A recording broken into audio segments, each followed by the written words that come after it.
Une personne normale doit savoir il vient d'où, il est où, il va où, il est qui, il a quoi.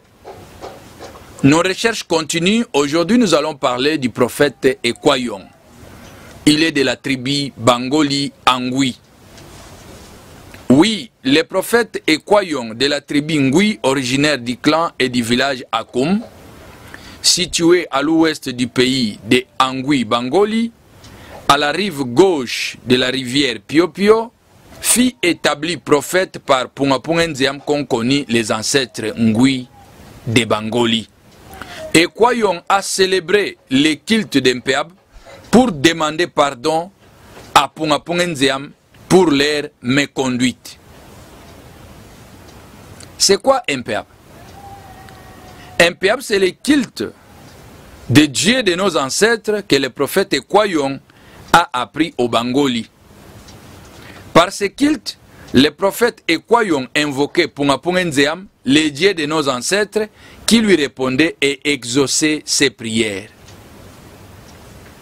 Pour lui, quand un peuple est esclave de sa propre conscience, il ne peut jamais s'éveiller politiquement, économiquement, matériellement, scientifiquement, industriellement, culturellement et spirituellement. Nous sommes au 19e siècle. Chez les Bangoli Angui, la notion du péché ne se prenait pas dans le même contexte que celle de la Bible actuelle.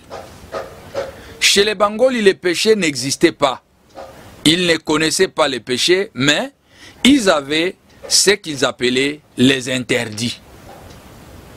C'est quoi les interdits selon le contexte des Bangoli Angui à l'époque des Ekwayon?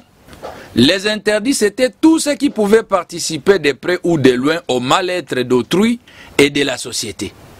C'est-à-dire, quand quelque chose participe directement ou indirectement au mal-être proche ou lointain d'une personne ou de la société, quels que soient les problèmes, ça s'appelait interdit. Mais tout ce qui concernait la personne en bien ou en mal, qui ne faisait pas nuire autrui ou la société, n'était pas interdit, car chacun était responsable de son sort à condition que ça ne nuise pas la société. Exemple, celui qui voulait boire du vin, il pouvait le boire sans problème s'il trouvait que ça pouvait lui aider à développer la société. Et celui qui ne voulait pas boire, il était aussi libre par rapport à sa santé et par rapport à ce qu'il pensait. Celui qui aimait la polygamie pouvait le faire et celui qui ne l'aimait pas pouvait laisser. Le prophète Ekwayon a appris aussi au Bangoli Angui de se défendre contre les calamités naturelles, à savoir les épidémies, les pandémies, les famines, les guerres, etc. Cher ami, par ce culte, le prophète Ekwayon a orienté le peuple Ngui Bangoli dans la voie de Nzambi Mpungu que eux-mêmes ont appelé Pungapungenziam. Ce culte a permis aux Bangoli ou Angui à naviguer dans l'espace à 3 dimensions. Ainsi, il leur initia à l'extraction des minéraux bruts, les usines de cuivre, de fer, afin de fabriquer des outils tels que la lance, les épées, les machettes, les houes, les bêches, les flèches, les groumettes. Bien-aimé, le prophète Ekwayon disait qu'il est nécessaire de pardonner parce qu'il est venu avec le culte de pardon. Selon lui, le pardon c'était tout un culte qui les branchait avec leur père, les dieux de leurs ancêtres, Pungapungenziam. Alors, il disait qu'il est nécessaire de pardonner et il a donné 3 principes de pardon. Il dit, nous devons pardonner parce que Pungapungenziam, le Dieu de nos pères ou le Dieu de nos ancêtres, nous a pardonné à une immense désobéissance à ses lois données par Ngielum, le prophète qui est venu avant lui.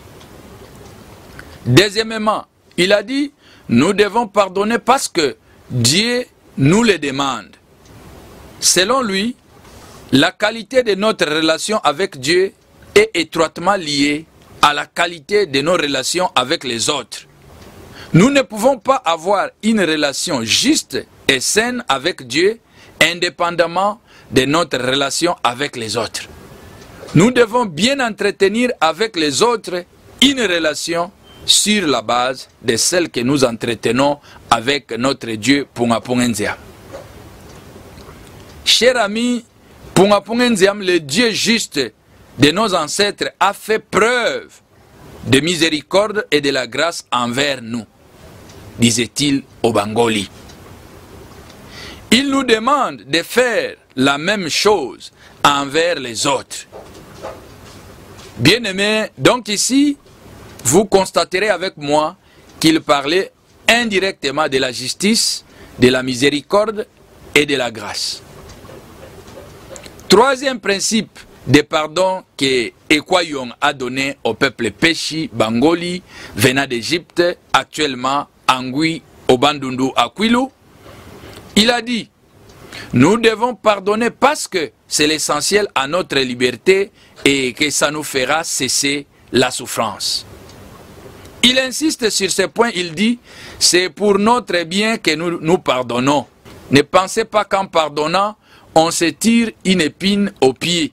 Or, si les Bangoli Angui ne pardonnent pas, ils resteront encore accrochés au passé comme dans un hameçon. Quand les Bangoli disent, vous ne pouvez imaginer à quel point cette personne m'a fait du mal, on ne se réalise pas qu'on lui permet de nous faire encore plus du mal. Alors, c'est bien là le problème. Tant que nous tenons quelqu'un en lui refusant notre pardon, il nous tient encore par le biais de l'offense passée et nous fait encore cruellement souffrir. Punga Punga Nziam, le Dieu de nos pères, le Dieu de nos ancêtres, ne souhaite pas voir ses enfants Bangoli Angui amers par rapport au passé. Il nous demande de toujours pardonner car il nous veut libres.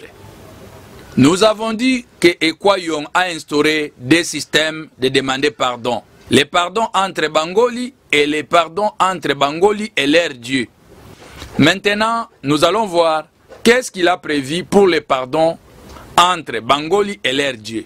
Il les a dit, si vous êtes tous unis et que vous amenez vos problèmes à Dieu, Punga Punga Nziam, il les résoudra parce qu'en vous, il n'y a pas de confusion, il n'y a pas de division, il n'y a pas de haine. Et il y avait des cérémonies qu'il faisait pour accomplir ses pardons envers Punga Punga Nziam, le Dieu de ses pères. Des jours passèrent, le prophète Ekwayong fit appel aux anciens Ngui et leur dit, le Dieu de nos ancêtres nous envoie nombreux chez vous pour accomplir sa mission. Mais nous ne sommes que des branches. Il vous enverra un homme qui viendra accomplir tout. Celui-là sera la racine principale qui mettra fin à vos problèmes.